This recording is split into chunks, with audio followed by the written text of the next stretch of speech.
राधे राधे दोस्तों, हरे कृष्णा।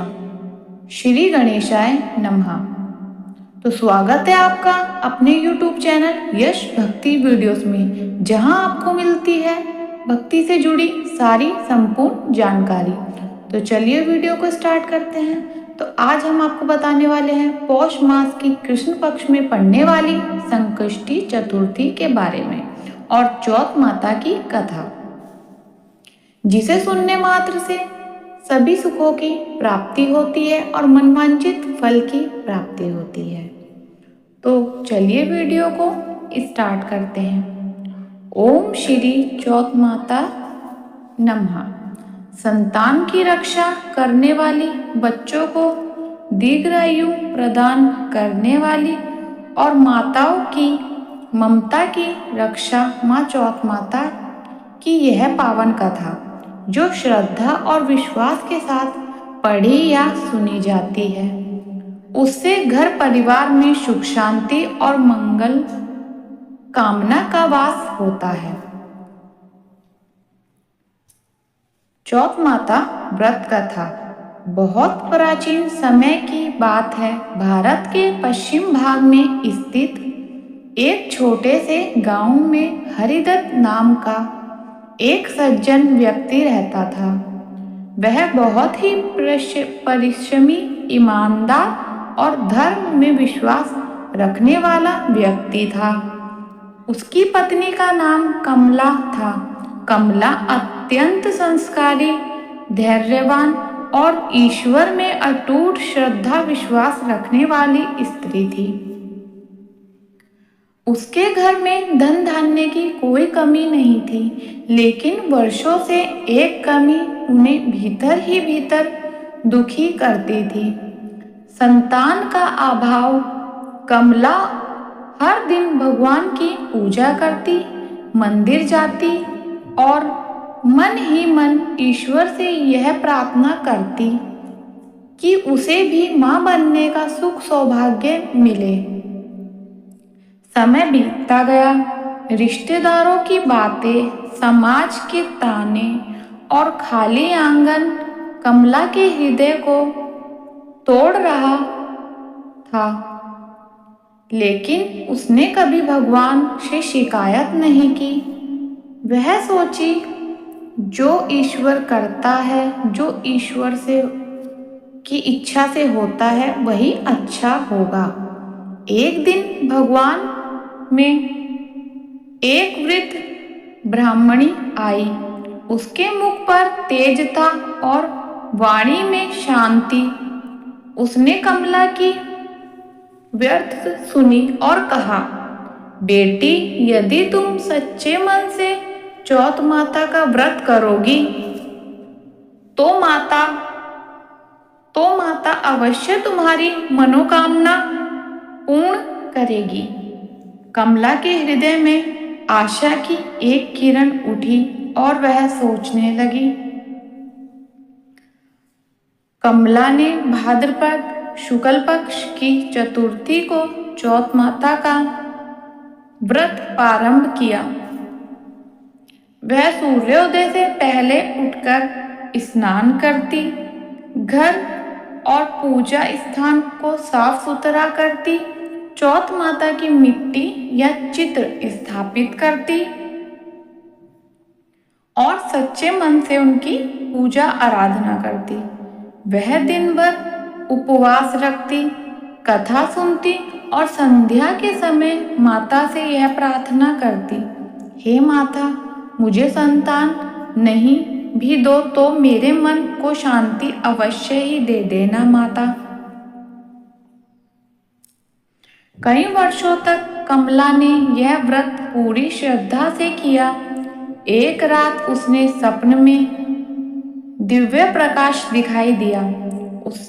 उसमें एक करुणामयी देवी प्रकट हुई। माता ने कहा, वत्स्य, तेरी श्रद्धा और श्रद्धा से मैं बहुत प्रसन्न हुई हूँ। शीघ्र ही तू मातृत्व का सुख पाएगी। कुछ ही महीने में कमला गर्भवती हुई। गांव में खुशियां फैल गई। समय आने पर उसने एक स्वस्थ और सुंदर पुत्र को जन्म भी दे दिया।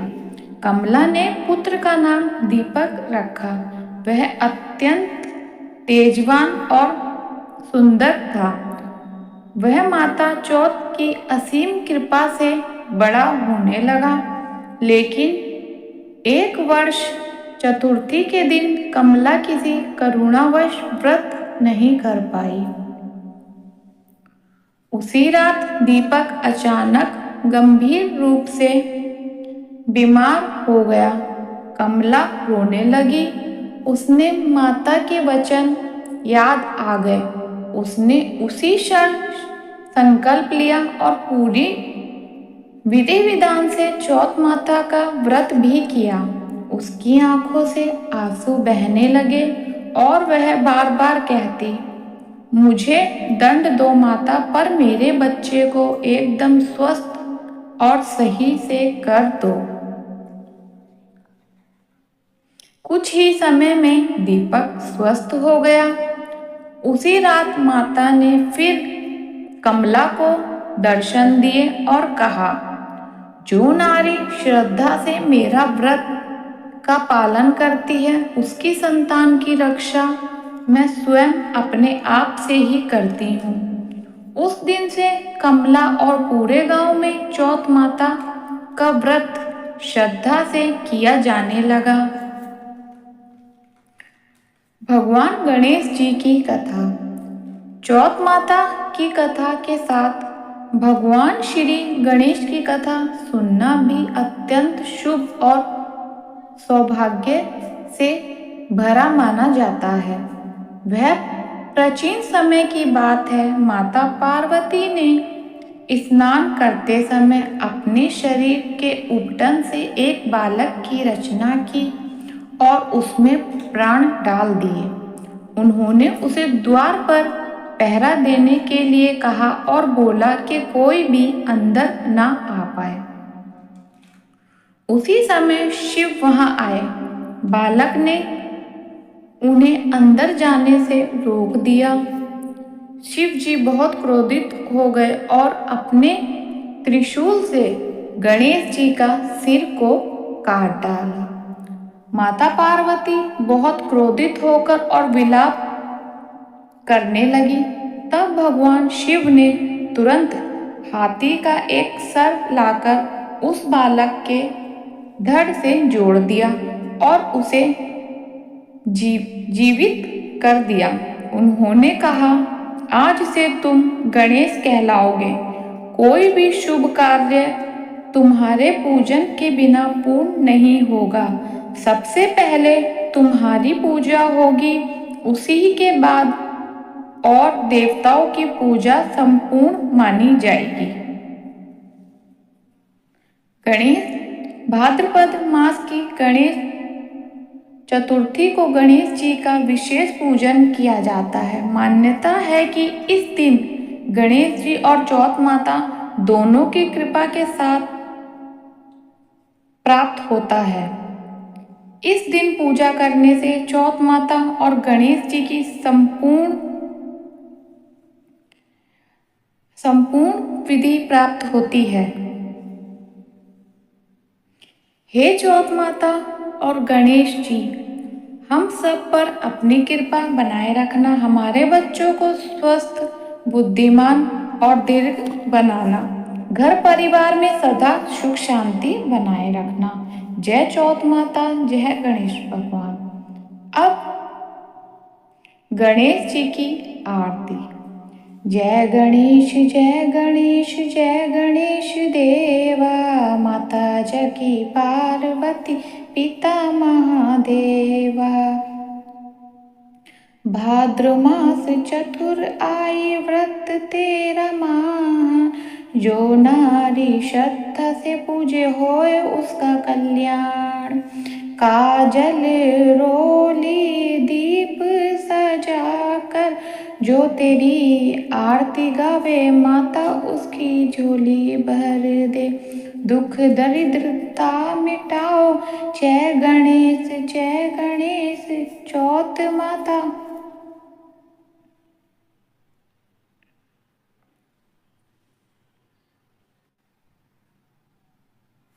चौथ माता की आरती।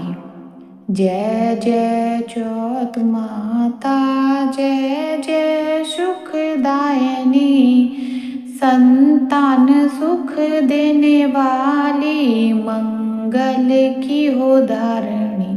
जय जय चौथ माता, माता तुम ही करुणामयी हो, ममता का भंडार, बच्चों की रक्षा करती करती दुख संघा। जय जय चौथ माता। भाद्र मास चतुर्थी आई, व्रत तेरा महान, जो नारी श्रद्धा से पूज्य हो उसका कल्याण। जय जय चौथ माता। काजल रोली दीप सजाकर जो तेरी आरती गावे, माता उसकी झोली भर दो, दुख दर्द ता मिटाओ। जय जय मेरी चौथ माता, जय जय चौथ माता, जय जय सुखदायिनी, संतान सुख देने वाली, मंगल की हो धारणी। जय जय चौथ माता। बोलो चौथ माता की जय। श्री गणेश जी की आरती। जय गणेश जय गणेश जय गणेश देवा, माता जगी पार्वती पिता महादेवा, एक दंत दयावंत चार भुजाधारी, माथे सिंदूर सोहे मूस की सवारी। जय गणेश जय गणेश जय गणेश देवा, माता जगी पार्वती पिता महादेवा, पान चढ़े फूल चढ़े और चढ़े मेवा, लड्डुवन का भोग लगे संत करे सेवा। जय गणेश जय गणेश जय गणेश देवा, माता जगी पार्वती पिता महादेवा, अंधन को आँख देत कोढ़िन को काया, बांझन को पुत्र देत निर्धन को माया। जय गणेश जय गणेश जय गणेश देवा, माता जगी पार्वती पिता महादेवा। ओम गण गणपते नमः। चौथ माता और गणपति बाप्पा की कृपा सदा हमारे घर पर बनी रहे। संतान सुख स्वास्थ्य बुद्धि और शांति हम सबको प्रदान हो। जय चौथ माता, जय श्री गणेशाय नमः। तो ये थी चौथ माता और गणेश भगवान की संकष्टी चतुर्थी कथा। अगर मेरी वीडियो आपको पसंद आई हो तो मेरे चैनल को लाइक सब्सक्राइब और शेयर करें और प्यारा सा कमेंट करें। राधे राधे।